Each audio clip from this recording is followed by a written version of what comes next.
Good Day Documentary number 217 na tayo. Let's G.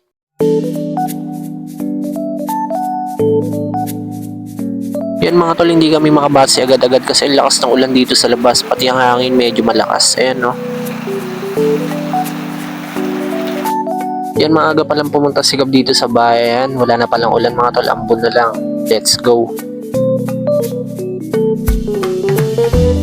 Yan, kinukuha ko pala sa ilalim kay Gab yung isang gapi na binibreed namin kasi napansin ko may mga anak na medyo marami. Hindi ko mabilang kung ilang piraso eh. Dalawang babae, isang lalaki pala itong binibreed namin na ito mga tol. Awit di lang gano'ng makita yung mga baby kasi nasa ilalim. Eto, video ako na mas maliwanag. Ayan mga tol, pinakain ko na agad sila. Black Moscow pala ang lahi na ito mga tol. Ang tansya ko dito nasa kulang-kulang 30, nakakaduling bilangin eh. Tapos eto naman yung mga kapatid nilang unang pinanganak mga tol, magwa 1 month nasa 26. Ang lalaki ng mga tol. So yan, after nun mga tol, ayan, kain muna tayo saglit. Ayan.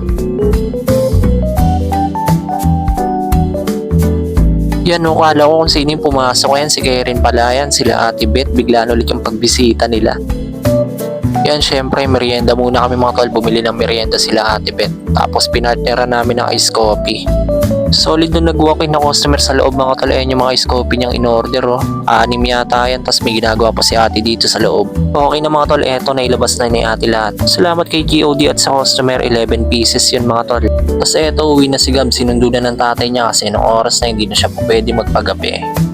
Yan si Karen, inamats na nagyayaya ng umuwi kaya noche si Kuya Kenneth at Ate Beth. Uwi na sila mga tol kasi nung oras na rin medyo napatagal yung pagbisita nila ngayon.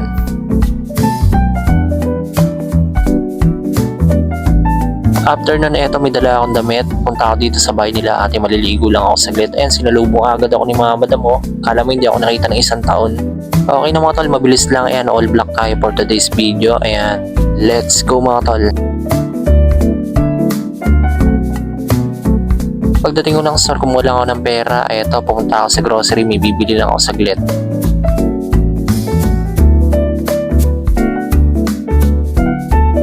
Awitize mga tol, yung male lang 2 female na yun.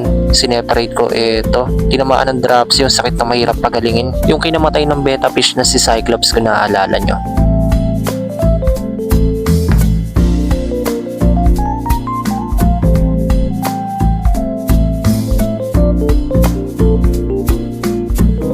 Yan mga tol, uwian na, 12 AM na. Hanggang dito na lang ulit yung video. Maraming salamat palagi sa itaas and yung YouTube channel ko, alam nyo na. Peace out.